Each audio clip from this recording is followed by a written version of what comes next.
तो आज हम लोग कोरबा ज़िला देखने वाले हैं। और इससे पहले वाले जितने भी वीडियोस अगर आप लोग नहीं देखे हो तो जाकर के प्लेलिस्ट में चेक करो, वहाँ सारे वीडियोस आपको एक ही जगह पर मिल जाएंगे।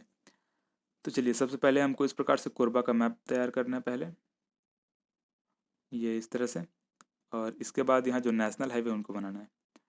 तो ये इस प्रकार से, ये नेशनल हाईवे 130, ठीक है, NH 130, जो कि बलौदा बाजार के सिमगा से होते हुए इस प्रकार से बिलासपुर से फिर पाली, पाली से कटघोरा, फिर पौड़ी उपरोड़ा, और फिर ये आगे इस प्रकार से अंबिकापुर में जाकर ख़त्म हो जाएगा। तो यह नेशनल हाईवे 130। इसके बाद यहाँ पे ये इधर है जांजगीर चांपा, ठीक, नीचे साइड में जांजगीर चांपा के यहाँ पे चांपा, और चांपा से होते हुए, ठीक है, ये इस प्रकार से चांपा से होते हुए ये आगे कोरबा, दर्री, कटघोरा, ठीक है, ये नेशनल हाईवे 149 भी है। ठीक है, ये चांपा से लेकर के कोरबा, कटघोरा तक के ये नेशनल हाईवे 149 भी। और ये क्या था, नेशनल हाईवे 130, ये ऐसे। और यहाँ पे एक स्टेट हाईवे भी है जो कि कोरबा से लेकर के इस प्रकार से ऐसे जसपुर जिला के पत्थल गांव तक है। ठीक है, और जब हमने जसपुर जिला जब देखा था तो वहाँ पे मैंने नेशनल हाईवे 130A बताया था।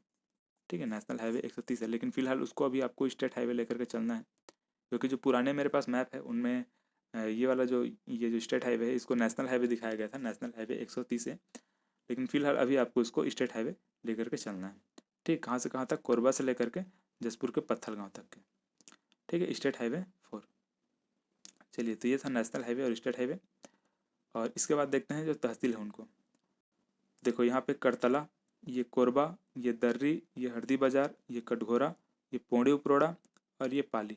ठीक है, तो ये सभी तहसील हैं। और यहाँ पे ये हरदी बाजार और दर्री दोनों दोनों नया तहसील है। ठीक है, हरदी बाजार और ये दर्री दोनों नया तहसील है, ध्यान में रखिएगा। अब देखते हैं यहाँ के जो प्रमुख धार्मिक स्थल हैं उनको।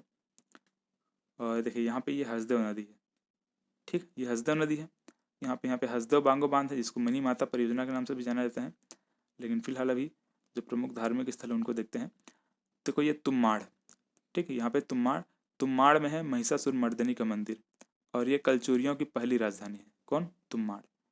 यहाँ पे चैतुरगढ़, ठीक, इस वाले पॉइंट में चैतुरगढ़, इसको छत्तीसगढ़ का कश्मीर बोलते हैं। यहाँ पे है लाफागढ़, इसको छत्तीसगढ़ का चित्तौड़ बोलते हैं। और लाफागढ़ की ऊंचाई है 1048 मीटर। ठीक है, ऊंचाई है 1048 मीटर, ध्यान रखिएगा। और यहाँ पे है पाली, पाली में है पाली का शिव मंदिर, जिसको बाणवंशी शासकों द्वारा बनाया गया था। और जब हम छत्तीसगढ़ के इतिहास पढ़ेंगे तो उसमें इसको और देखेंगे। पाली के जो बाणवंशी शासकों हैं, मतलब बाणवंशी शासकों ने ये पाली का शिव मंदिर बनवाया था उसको। ठीक है, ये सभी आएगा, ये तुम्माड़, चैतुरगढ़, लाफागढ़, ये सभी छत्तीसगढ़ के इतिहास में एक एक बार आपको और देखना है। लेकिन फिलहाल अभी आपको इतना ध्यान में रखना है कि कहाँ कहाँ पे इसका लोकेशन पता होना चाहिए, तभी जब छत्तीसगढ़ का इतिहास पढ़ेंगे तो आपका दिमाग क्लिक करेगा कि हाँ, हमने यहाँ पे देखा था। चलिए, अब इसके बाद देखते हैं यहाँ पे मड़वा रानी। ठीक है, मड़वा रानी में मड़वा रानी, माँ मड़वा रानी का मंदिर। और यहाँ पे कुदुरमाल में है कबीर पंथियों का तीर्थ स्थल। ठीक, कबीर पंथियों का तीर्थ स्थल कौन सा है, कुदुरमाल, इंपॉर्टेंट ये भी। यहाँ पे एनटीपीसी जमनी पाली, इससे पहले हम लोगों ने एनटीपीसी सीपत देखा था, और ये एनटीपीसी जमनी पाली। इसके बाद हम लोग रायगढ़ देखेंगे तो उसमें एनटीपीसी लारा देखेंगे। तो ये सभी एनटीपीसी को देखना है ये कहाँ पे है। और ये जो एनटीपीसी जमनी पाली, इसका मतलब इसका स्थापना किया गया था 1978 में। ठीक है, इनकी और जो भी विशेषताएं उनको जब उद्योग वाला, जब हम चैप्टर जब पढ़ेंगे उद्योग वाला, तो उसमें देखेंगे। लेकिन फिलहाल आपको लोकेशन देखना है, और कब इसे गठन किया गया था उसको देख लेना है। और यहाँ पे है बाल्को। ठीक है, बाल्को भारत एल्यूमिनियम कंपनी, बाल्को का गठन किया गया था 1965 में। एनटीपीसी जमनीपाली का गठन किया गया था 1978 में। ठीक है, इसका 1965 में। ठीक है, इसकी विशेषताओं को देखेंगे, लेकिन फिलहाल अभी इतना ध्यान में रखिएगा।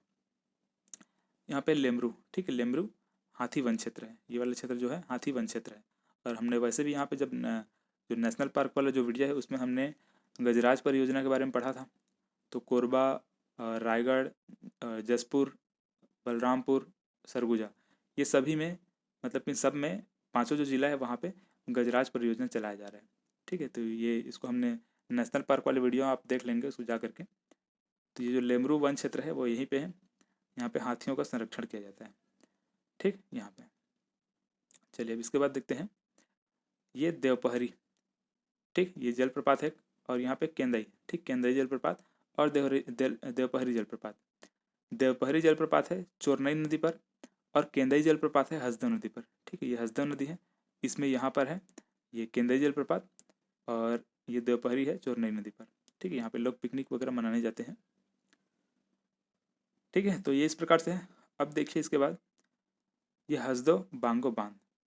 ठीक, मिनी माता परियोजना। ठीक है, हसदेव बांगो बांध परियोजना या फिर मिनी माता परियोजना के नाम से इसको जाना जाता है।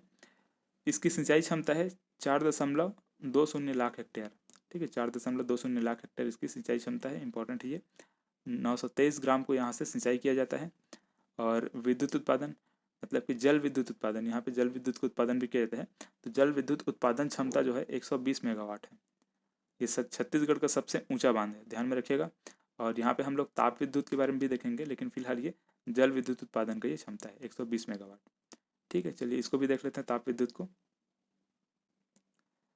ताप विद्युत गृह कोरबा में, तो कोरबा पश्चिम विस्तार, यहाँ पे 500 मेगावाट का एक यूनिट लगा हुआ है।